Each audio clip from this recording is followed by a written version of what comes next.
औज़ुबिल्लाहि मिनश्शैतानिर्रजीम बिस्मिल्लाहिर्रहमानिर्रहीम। अस्सलामु अलैकुम व्यूवर्स। आज का जो हमारा लेसन है वो इंग्लिश ब्रेल की 6 लाइन है। पीछे हम 5 लाइन जो है ना वो कर चुके हैं। तो 6 लाइन जो है इसके अंदर जो पहला साइन है वो एस टी, ठीक है। अब एस टी डॉट 3 4, ये एस टी जो है ये किसी भी लफ्ज़ के शुरू में आ सकता है, ठीक है। जैसे कि हम स्टूडेंट्स कहते हैं तो STUDENT,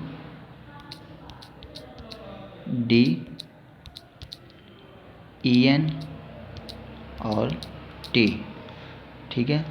तो ये आप देख रहे हैं कि स्टूडेंट इंग्लिश में भी लिखा आ गया और ब्रेल में भी। तो इसी तरह ये ST जो है या .34 ये ST को रिप्रेजेंट करता है, और ये ST को रिप्रेजेंट करने के साथ साथ इंग्लिश में ये स्लैश को रिप्रेजेंट करता है। मसलन हम लिख रहे हैं और लिखते हुए इंग्लिश में या उर्दू में हमें स्लैश लगानी है, ठीक है, जिसको हम बटा बोलते हैं। तो उसके लिए भी ये .34 ही इस्तेमाल होगा और ये बग़ैर स्पेस के लिखा जाएगा, ठीक है। मसलन हम कोई लफ्ज़ लिख रहे थे और वहाँ पे हमें स्लैश लगानी है, तो स्लैश हम बग़ैर स्पेस के लगाएंगे, सेल छोड़े बग़ैर लगाएंगे। मसलन आपको मैथमेटिक्स के अंदर ले जाता हूँ, तो मैथमेटिक्स में बटे के लिए हम ST या .34 जो है इसको इस्तेमाल करते हैं। और .34 को जब हम इस्तेमाल करेंगे, मसलन हम लिख रहे हैं 1/2, तो 1/2 लिखते वक्त हम 1 के बाद फौरी तौर पे .34 लगा देंगे, हम स्पेस नहीं देंगे, ठीक है। तो ये बाज़ हमारे से गलती हो जाती है कि हम स्पेस दे के बटा जो है ना वो लगाते हैं, लेकिन हमने बटा स्पेस दे के नहीं लगाना। तो आपको पता चल गया कि इंग्लिश में जुज़ लफ्ज़ यानी कोई वर्ड है उसका हिस्सा है तो वो ST से .34 ST को रिप्रेजेंट करेगा और ये शुरू में आ सकता है, ठीक है, या आता है शुरू में। और उसके बाद जो है ना अगर दो तरफ़ा स्पेस के साथ आ जाए ST, ठीक है, अगर ST दो तरफ़ा स्पेस के साथ आ जाए, यानी कि एक खाना पहले छोड़ा हुआ है खाली और एक बाद में सेल हमने खाली छोड़ा हुआ है, तो वहाँ पे ये स्टिल को रिप्रेजेंट करेगा, ठीक है। जब अकेला .34 लिखा हुआ है, इंग्लिश आप रीडिंग कर रहे हैं तो रीडिंग के अंदर स्पेस के साथ दो तरफ़ा स्पेस के साथ .34 लिखा हुआ है, तो वहाँ पे आपने ST नहीं पढ़ना, स्टिल पढ़ना है, ठीक है। जो नेक्स्ट वन है हमारा वो है .346। अब .346 जो है ये ING को रिप्रेजेंट करता है इंग्लिश के अंदर, ठीक है। अब आपको पता है कि ING कहाँ कहाँ पे आता है। ये लफ्ज़ के दरमियान में आ सकता है, किसी वर्ड के दरमियान में आ सकता है और वर्ड के एंड पे आ सकता है, ठीक है। मसलन हमने पढ़ते हैं, आम लफ्ज़ है मैच, देखते हैं इनिंग, तो IN, ठीक है, IN की कॉन्ट्रैक्शन, फिर N और फिर ING, तो ये क्या बन जाएगा, इनिंग, ठीक है। ये ब्रेल में आ गया इस तरह। तो हम इन की कॉन्ट्रैक्शन लगाएंगे, फिर N और फिर ING की कॉन्ट्रैक्शन लगाएंगे, ठीक है। तो ये हो जाएगा और ये लफ्ज़ के दरमियान में भी आ सकता है, एंड में भी आ सकता है। नेक्स्ट वन जो हमारा वर्ड है या साइन है हमारा वो है .3। अच्छा, ये आपको एक और बात यहाँ पे बताता जाऊँ, इसके लिए 346 के लिए, ठीक है। तो ये जो 346 है ये मैथमेटिक्स के अंदर पावर साइन के लिए आता है। मसलन हम कहते हैं कि x, ठीक है, और x की ताकत जो है वो 2 है, तो x की ताकत 2 के लिए हम क्या करेंगे, ये ING लगाएंगे और फिर हम उसको 2 लिखना है। तो अब यहाँ पे हम क्या करेंगे, ये इस तरह से लोअर साइन के अंदर हम इसको लिख देंगे, ठीक है। तो अभी आप सिर्फ इतना याद रख लें कि हम जो है ना ING इसको इंग्लिश में यूज़ करते हैं, तो इंग्लिश में यूज़ करते हुए ये वर्ड के दरमियान या एंड पे आ सकता है, और मैथमेटिक्स के अंदर ये पावर साइन के लिए आता है, यानी कि जब हम x की ताकत 2 या a की ताकत 2 या y की ताकत 2 z की ताकत 2 या कोई भी हमने लिखना है ना ताकत जब लिखनी है, पावर साइन के जो तौर पे हमारे पास ये 3, 4, 6 इस्तेमाल होते हैं। नेक्स्ट वन जो है वो है .345 ठीक है। .345 ये जो वर्ड, ये जो साइन है, ये BLE ठीक है, किसके लिए इस्तेमाल होता है, BLE के लिए, ठीक है। और ये आप BLE को हम कैसे यूज़ करेंगे, मतलब हमने एबल लिखना है तो एबल के लिए हम 1 लगाएंगे और ए के बाद हम 3, 4, 5, 6 लगाएंगे, ठीक है। तो फिर ये हमारा लफ्ज़ जो होगा वो एबल बन जाएगा इस तरह से।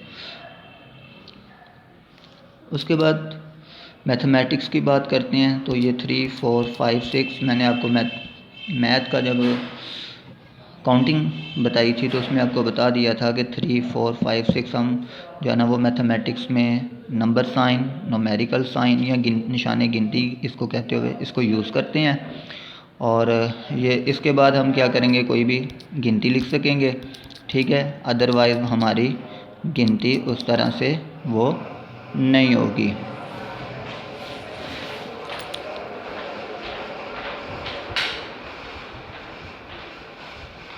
अदरवाइज़ जो है वो हमारे, क्योंकि ये डॉट इंग्लिश अल्फ़ाबेट्स के भी सेम है, तो हमें ये न्यूमेरिकल साइन लगाने से क्या होगा, हमारी ये काउंटिंग स्टार्ट हो जाएगी, ठीक है,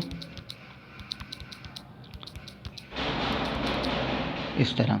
और अगर मैं इसको वैसे लिखता तो मतलब ये A हो गया, B हो गया, C, ठीक है, D, तो ये नंबर साइन के लिए इस्तेमाल होता है, ठीक है, नंबर साइन। और BLE के लिए इस्तेमाल होगा BLE।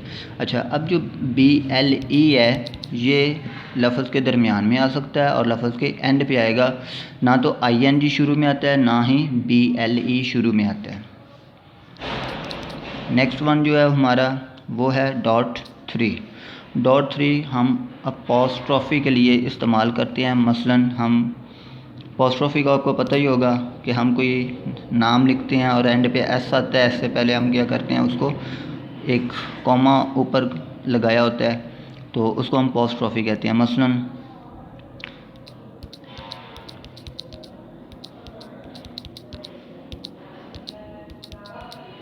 ठीक है, तो ये बॉयज़ आपके सामने आ गया, तो ये हमने क्या किया है, अपॉस्ट्रोफी को यूज़ किया है, ठीक है, BOY अपॉस्ट्रोफी .3 और आगे S, तो ये क्या हुआ, ये हमें पता चल गया कि इसने किसको रिप्रेजेंट कर दिया है, अपॉस्ट्रोफी को रिप्रेजेंट किया। अच्छा, मैथमेटिक्स के अंदर जो है ना ये .3 मैथमेटिकल कॉमा के तौर पे इस्तेमाल होता है, ठीक है। हम जैसे पहले गिनती लिख रहे थे, गिनती लिखते हुए हम कोई बड़ी रकम लिखते हैं 2000 या ऐसे ही रकम, जहाँ पे हमने देखा होगा कि मसलन हमने कोई लंबी रकम लिखी हुई है, कोई बड़ी रकम लिखी हुई है, तो हमने वहाँ पे पहले 3 हिंदसे छोड़ के हमने कॉमा लगाया हुआ, फिर 2 छोड़ के कॉमा, फिर आगे कॉमा, तो उस तरह से करने के लिए ये जो है मैथमेटिकल कॉमा यूज़ होता है। अच्छा, आगे नेक्स्ट जो है, अच्छा जो नेक्स्ट वन है वो यहाँ पे है .36। अच्छा, .36 जो है ये कहाँ कहाँ पे इस्तेमाल होता है, इंग्लिश के अंदर जब हमने कॉम लिखना हो, ठीक है, COM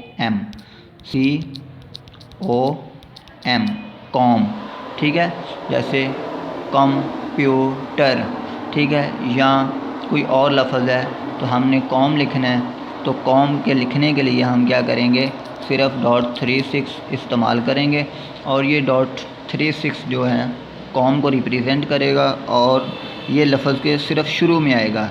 जैसे हमने पढ़ा था कॉर्न शुरू में आएगा, इसी तरह कॉम भी शुरू में आएगा। जिस तरह डिश शुरू में आएगा, इसी तरह कॉम भी शुरू में आएगा। ठीक है, ये चीज़ किसको रिप्रेजेंट करेगी? कॉम को। अच्छा, 36 जो है ये हाइफन को भी रिप्रेजेंट करता है। अब हाइफन क्या होता है? ये इस तरह से जो साइन है इसको हम क्या कहेंगे? इसको हम हाइफन कहेंगे। मसलन हम इसको कहाँ पे इस्तेमाल करेंगे? प्री, ठीक है, हाइफन, ठीक है, रीडिंग,